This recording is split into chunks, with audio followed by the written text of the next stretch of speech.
Bagaimana bangun peradaban Islam?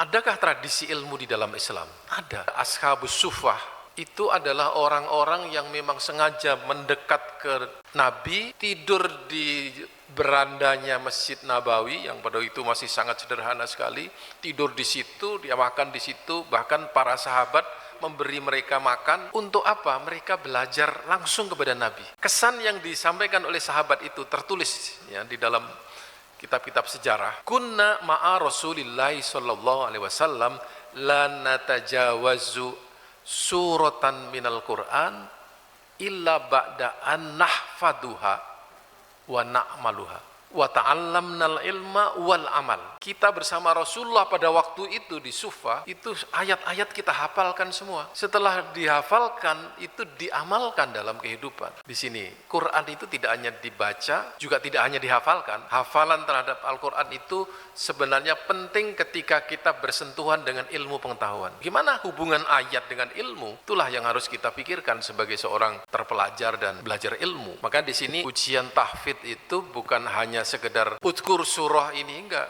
Apa hubungan surah ini dengan masalah keluarga? Itu pertanyaannya. Ada enggak ayat yang menentang pluralisme agama? Adakah ayat mengenai ahlul kitab? Sebutkan. Nah itu harapannya adalah ketika Anda berbicara di depan orang, hafalan yang Anda lakukan setiap semester itu keluar ya, walau kana ayah. Jadi kalian saya kasih pesan ya, dari satu juz itu ayat yang paling Anda suka Anda sebut berkali-kali di dalam berbagai kesempatan. Itulah yang akan jadi ilmu kalian. Satu ayat aja itu sudah bisa berjam-jam kita menjelaskannya. Seperti ayat yang sering disalah kutip oleh orang pluralis itu. Innalladzina amanu walladzina hadu wan nasara wasabiin man amana minhum billahi wal yaumil akhir la khaufun alaihim wa lahum yahzanun. Ayat itu artinya bahwa ahlul kitab itu masuk surga. Kalau dia syaratnya hanya dua, beriman kepada Allah dan hari akhir. Orang liberal bilang apa? Itu kalau begitu orang Kristen sekarang ini tidak perlu beriman kepada Nabi Muhammad. Nah, sekarang masalahnya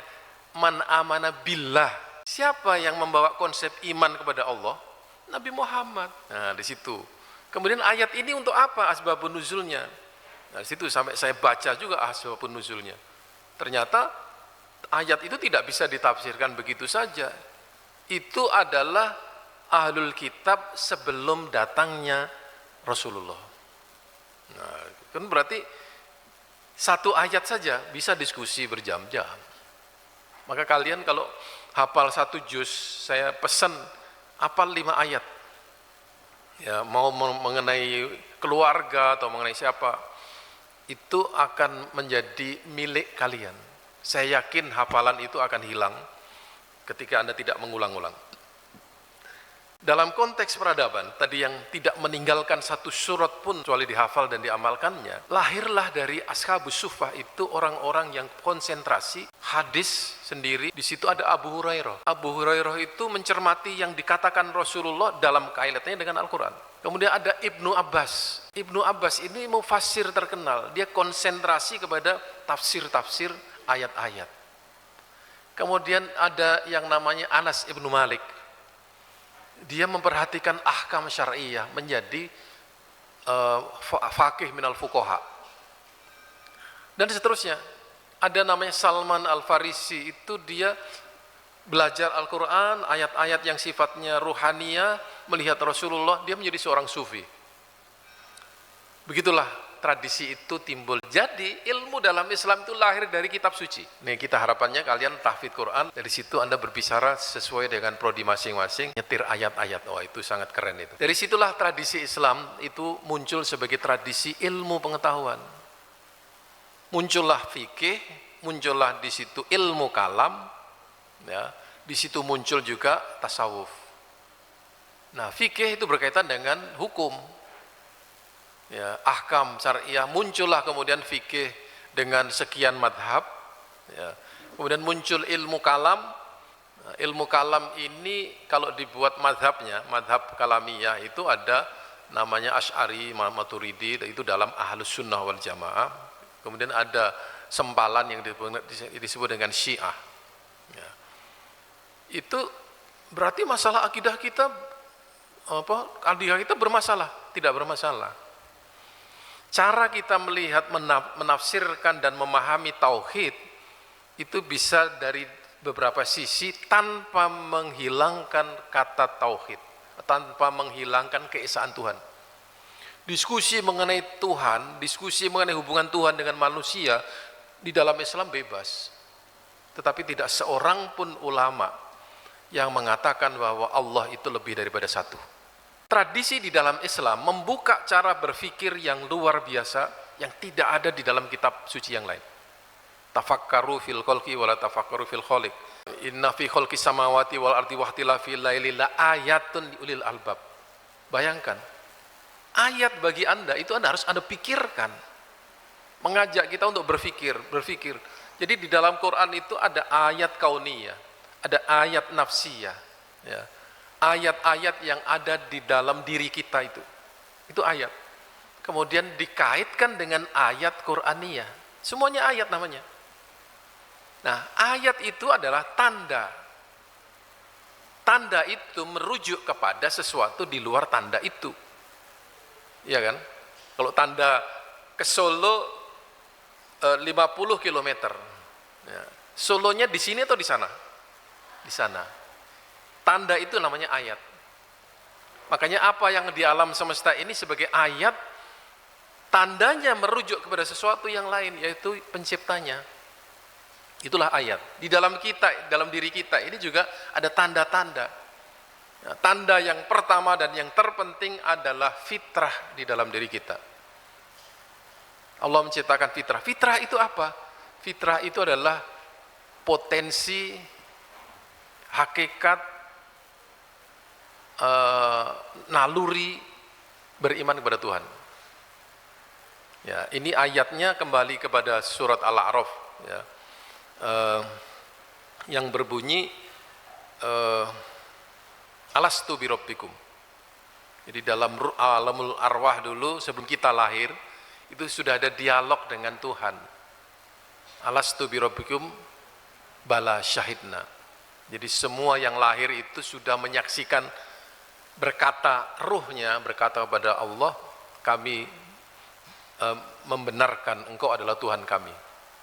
Baru lahir. Yang tidak mengatakan bala syahidna nggak lahir. Ya kan? Makanya tidak dilahirkan dalam keadaan fitrah. Logikanya yang begitu. Dia meninggal duluan, mungkin di alamul arwah dia tidak menyebut bala syahidna. Ayat itu mengatakan supaya kamu nanti ketika hidup di dunia tidak lupa. Gimana kita tidak berpikir di dalam alamul arwah kok lupa? Lupakan pikiran. Ternyata di dalam Islam ingatan tidak selalu ada dalam pikiran. Ingatan ada dalam jiwa, dalam ruh kita, dalam nafas kita. Makanya diri kita itu lahir dalam keadaan mengenal Tuhan. Mengenal itu ternyata bukan mengetahui. Bedakan arofa dengan alima. Beda nggak? Beda di situ. Arofa itu mengenal, maka usbu'ut ta'aruf adalah minggu perkenalan. Mengenal Tuhan itu bukan mengetahui Tuhan. Kalau kita mengetahui dengan indera kita tidak mampu. Maka kita mengenal Tuhan kita dengan cara apa? Dengan cara hubungan batin, hubungan spiritual, hubungan kejiwaan yang dimana di situ Tuhan pernah berdialog dengan kita. Maka dalam sejarah umat manusia di dunia ini selalu ada, ya, sebuah keyakinan menyembah sesuatu yang agung.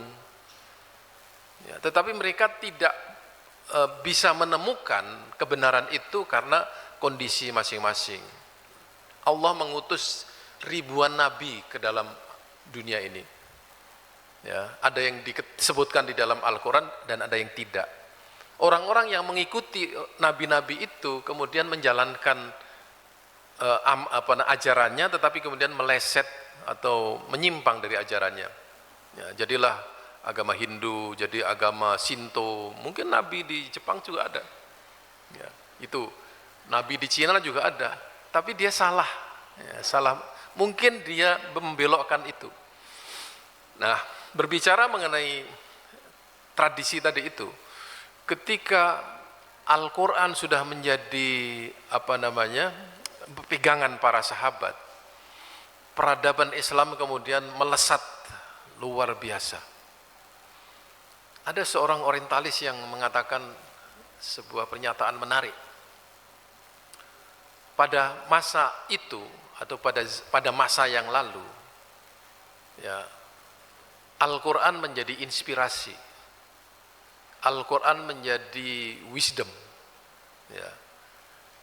Orang yang menghafal Al-Quran tidak menjadikan seseorang menjadi terpelajar, educated, karena dia hafid 30 juz, nothing.